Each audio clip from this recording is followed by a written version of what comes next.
Assalamualaikum warahmatullahi wabarakatuh. Perkenalkan, nama saya Hilmana Suhasyawah dari kelas 19302 dengan NIM 192200602. Saya di sini akan menjelaskan keprihatinan bangsa tentang radikalisme dan NKRI guna untuk mengisi nilai UAS dari matkul karakter building yang didoseni oleh Bapak Wangsit Supeno MM. Apa itu radikalisme? Kata radikalisme berasal dari kata Latin, yaitu radix yang berarti akar. Istilah ini ditunjukkan untuk hal-hal mendasar, prinsip-prinsip fundamental, pokok masalah, dan esensi dari berbagai gejala. Menurut Kartodinjo tahun 1985, radikalisme adalah gerakan sosial yang menolak secara menyeluruh tertib sosial yang sedang berlangsung dan ditandai oleh kejengkelan moral yang kuat untuk menentang dan bermusuhan dengan kaum yang memiliki hak-hak istimewa dan yang berkuasa. Jenis radikalisme. Mahfud menjelaskan ada 3 jenis radikalisme. Yang pertama ialah takfiri, yang artinya intoleran atau suka mengkafirkan orang, atau juga menyalahkan orang. Yang kedua, ada ideologis gerakan wacana. Menurut Mahfud, gerakan ini masuk ke sekolah-sekolah atau pondok pesantren. Mereka memberi wacana bahwa negara salah dan harus dibongkar. Kemudian dibumbui dengan dalih-dalih yang salah. Lalu, jenis radikalisme selanjutnya ialah teror. Mereka melakukan tindakan teror seperti bom hingga menyalahartikan kata jihad.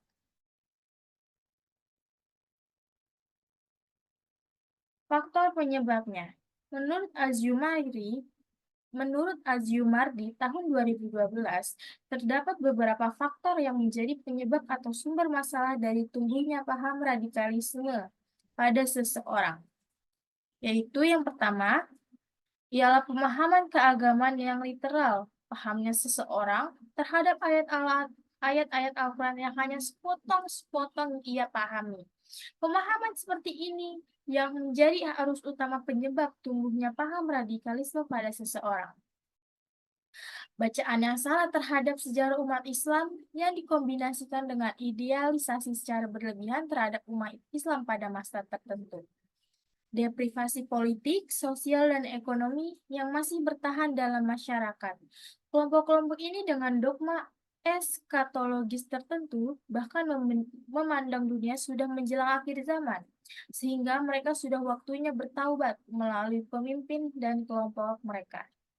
Yang keempat, masih berlanjutnya konflik sosial bernuansa intra dan antar agama dalam masa reformasi.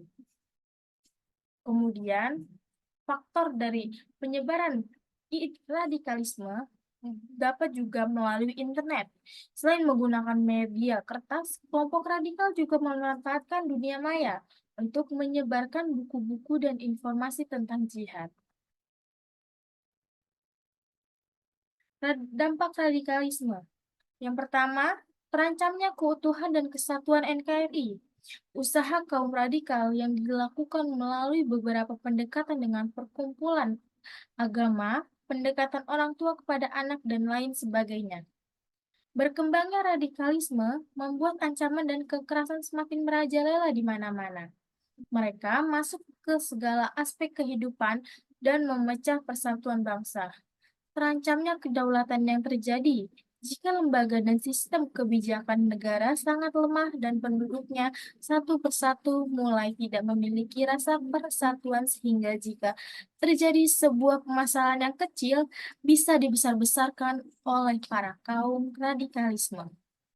Yang kedua, ada kerugian harta benda bahkan nyawa. Pelaku terorisme biasanya menggunakan bom sebagai senjata utamanya. Alasan jihad yang digunakan untuk melakukan percobaan bunuh diri. Bukan hanya dia saja yang menjadi berdampak dari bom tersebut, namun banyak orang sekitar yang dapat mengalami kerugian harta benda dan kerugian nyawa yang meninggal bersamaan dengan kerugian materi akibat tidak fokus lagi untuk ke depannya. Kemudian upaya pencegahannya. Deradikalisme adalah suatu upaya meredukasi kegiatan-kegiatan radikalisme dan menetralisir paham radikal bagi mereka yang terlibat terorisme dan simpatisannya serta anggota masyarakat yang telah terpapar paham-paham radikal teroris. Menurut Azumar di tahun 2012, deradikalisme bisa dilakukan dengan 6 pendekatan, yaitu sebagai berikut. Yang pertama ialah rehabilitasi. Yang kedua, reedukasi, kemudian resosialisasi, yang keempat, pembinaan wawasan kebangsaan, kemudian pembinaan keagamaan, dan yang terakhir, pendekatan kewirausahaan dengan memberikan pelatihan dan modal usaha agar dapat mandiri dan tidak mengembangkan paham kekerasan. Sekian dari saya, sekian dari saya. Setelah ini saya akan menampilkan contoh salah satu video berita tentang radikalisme yang terjadi di Indonesia ini. Kurang lebihnya mohon maaf. Assalamualaikum warahmatullahi wabarakatuh.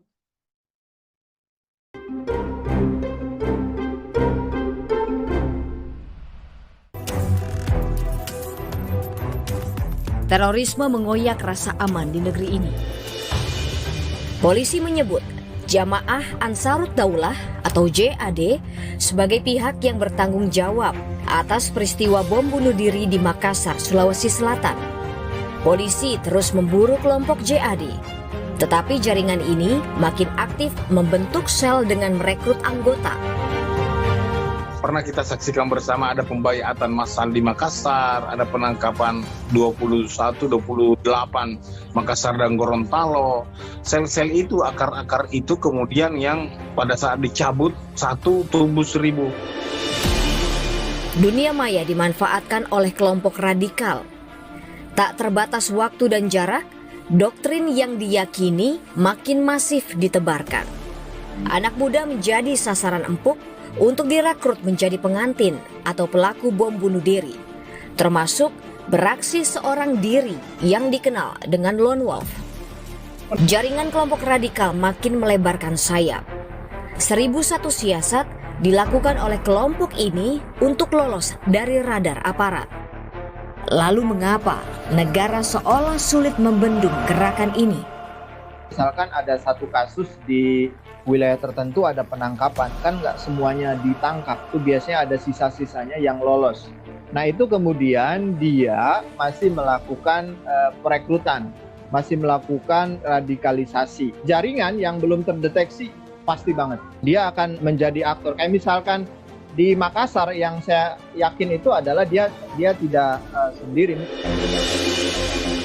Bergerak dalam senyap, kelompok radikal mencari pendanaan dengan berbagai strategi. Polisi membongkar sumber pendanaan berkedok sumbangan di kotak amal mengalir ke kelompok teroris. Sejumlah kotak amal ini diduga tersebar di minimarket berbagai wilayah untuk menggerakkan jaringan Jamaah Islamiyah. Kajian International Association for Counter-Terrorism and Security Professionals Indonesia menyebutkan sekitar 12,5% dari populasi Republik Indonesia atau sekitar 30 juta orang terpapar radikalisme. Meskipun bukan sebagai pelaku, diprediksi 17.000 orang diantaranya terlibat terorisme. Sementara menurut survei yang dilakukan oleh Badan Nasional Penanggulangan Terorisme (BNPT), 80% generasi milenial rentan terpapar radikalisme. Berbagai cara dilakukan oleh kelompok radikal agar tak terendus aparat. Lantas, di masa pandemi corona, bagaimana langkah negara agar radikalisme tak tumbuh subur menyasar generasi muda? Kita membutuhkan strategi yang lebih kuat lagi, yang lebih update, lebih sesuai dengan tantangan dan permasalahan yang dihadapi bangsa, terutama penguatan jati diri generasi muda kita. Paham radikal tidak terbentuk begitu saja. Keluarga menjadi inti pihak pertama yang bisa menangkalnya. Peran orang tua menjadi sangat vital dalam memantau aktivitas anak mereka. Keterlibatan generasi milenial sebagai pelaku teror seharusnya menjadi alarm bagi negara agar segera bergerak mengambil langkah menuntaskan persoalan radikalisme di tanah air. Jangan sampai masa depan gemilang tak bisa diraih akibat penerus bangsa terkontaminasi paham radikal.